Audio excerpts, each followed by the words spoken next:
Este episodio que llamaré Cero, desde mi espacio de creación que me permitiré describirte, sentada en el piso alfombrado, una cobija o manta, una taza de té o café y notas por todos lados. Tomaré un poco de tu tiempo para comentarte de qué va este podcast, más allá de lo que puedas haber visto o escuchado hasta este momento. En contraste se convirtió en la esencia del podcast, ya que la intención detrás de este nombre es crear un espacio seguro, relajado, elegantemente informal, donde a cada invitado se le permita mostrar primeramente su parte humana, sus oportunidades de superación, sus transformaciones y esas herramientas que le han hecho impulsarse y no parar.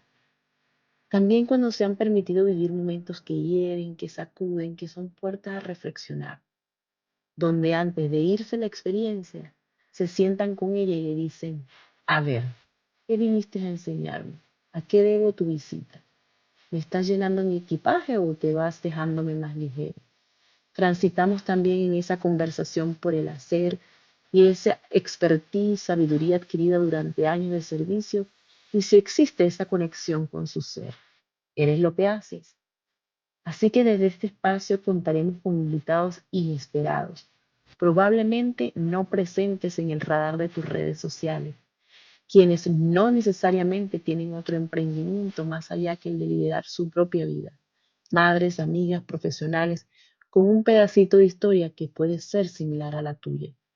Invitados que traigo virtualmente a casa para aprender escuchando otras realidades que me invitan a desempolvar la empatía y el agradecimiento. Vaya qué contraste para este podcast.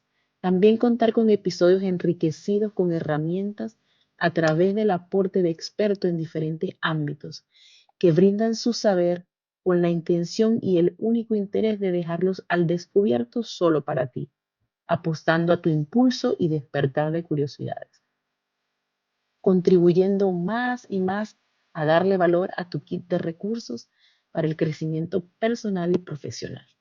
Psicólogos, coach, comunicadores, panelistas, músicos, líderes organizacionales, líderes de vida y todos aquellos que desde su ser manifiesten su conexión con el hacer. Vamos, te invito a respirar profundo, ponerte cómodo o cómoda en ese sitio predilecto de creación que te brinda calma.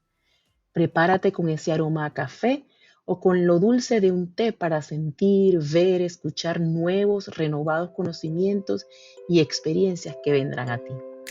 Hecho con una intención profunda y auténtica de traer valor a tus días, yo soy Mariale y quiero darte la bienvenida a tu podcast En Contraste.